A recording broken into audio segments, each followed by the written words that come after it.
কিভাবে ওদের বক্তব্য প্রকাশ করছেন। আপনারা জনগণের সাথে, বাংলাদেশের জনগণের সাথে কিন্তু বেঈমানি করছেন। আমরা বাংলাদেশের জনগণ ইন্ডিয়ার আধিপত্য মেনে নেয়নি। ইন্ডিয়াকে বলবো বাংলাদেশের জনগণের সাথে বন্ধুত্ব এবং মর্যাদার সম্পর্ক তৈরি করুন। ফাজলামির সম্পর্ক, হাসিনার মতন স্বামী স্ত্রীর সম্পর্ক আমরা মানতে পারি না। আমরা ইন্ডিয়ার সাথে অবশ্যই সম্পর্ক চাই, তবে সেই সম্পর্ক হতে হবে ন্যায্যতার, সেই সম্পর্ক হতে হবে দেওয়া নেওয়ার। একপাক্ষিক কোনো সম্পর্ক ইন্ডিয়ার সাথে থাকবে না।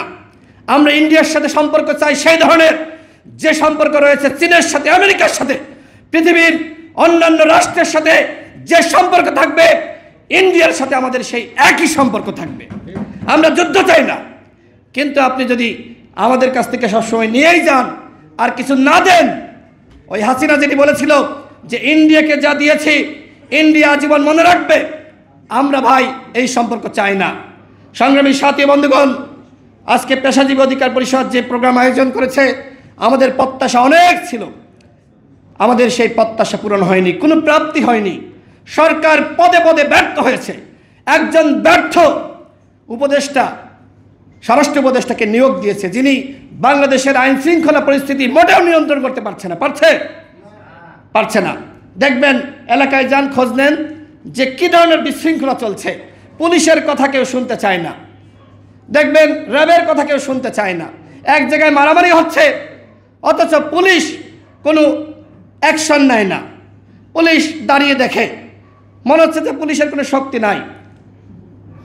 এই হচ্ছে অবস্থা। পুলিশকে বলবো, জনগণের বেতন এবং ভ্যাটের ট্যাক্সের টাকায় আপনাদের, জনগণের ভ্যাট ট্যাক্সের টাকায় আপনাদের বেতন দেওয়া হচ্ছে, সুতরাং আইন শৃঙ্খলা রক্ষা করা আপনাদের দায়িত্ব। পুলিশের মধ্যে, র্যাবের মধ্যে পতিত স্বৈরাচারের অনেক দোসর রয়েছে। সরকার এখনো পর্যন্ত যারা, যে সকল পুলিশ, র্যাব এবং বিজিবির কর্মকর্তারা ছাত্র জনতার বুকে সরাসরি গুলি চালিয়েছিল, তাদেরকে এখনো গ্রেপ্তার করেছে?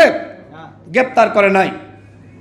সর্বশেষ যে কথা না বললেই না, আপনারা দেখবেন যে উপদেষ্টা নাহিদ ইসলাম 1/11 কথা বলছেন। দেখেন, অতীতে যে 1/11 বাংলাদেশে হয়েছে, ফখরুদ্দিন মঈনুদ্দিনের সরকার, এই 1/11 সব থেকে বড় ভুক্তভোগী হলে দেশের জনগণ এবং বিএনপি।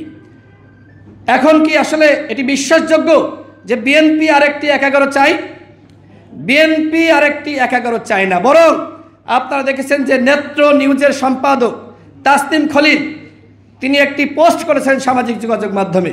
সেখানে তিনি বলেছেন যে এই সরকারের উপদেষ্টাদের আশপাশে 1/11 কুশীলবরা ঘুরে ঘুরে বেড়াচ্ছে। তার মানে কি?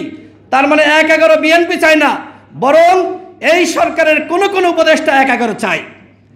আমরা বাংলাদেশে আগামীতে নির্বাচন চাই। আমরা চাই না এই সরকার ব্যর্থ হোক। আমরা চাই না তৃতীয় পক্ষ ক্ষমতা গ্রহণ করুক। আমরা চাই না সেনাবাহিনীর হাতে ক্ষমতা যাক। আমরা চাই একটি অবাধ, সুষ্ঠু, নিরপেক্ষ নির্বাচনের মাধ্যমে আগামীতে একটি দল ক্ষমতায় আসবে। কোন দল আসবে সেই সিদ্ধান্ত নেবে বাংলাদেশের জনগণ। কিন্তু আপনারা নতুন নতুন দল গঠন করে ক্ষমতায় আসার চেষ্টা করবেন, কিংস পার্টি গঠন করে আপনারা আবারও দেশের নেতৃত্ব দিবেন, সেই স্বপ্ন আপনারা দেখেন না। আপনারা সফল হন, আমরা আপনাদেরকে সহযোগিতা করব।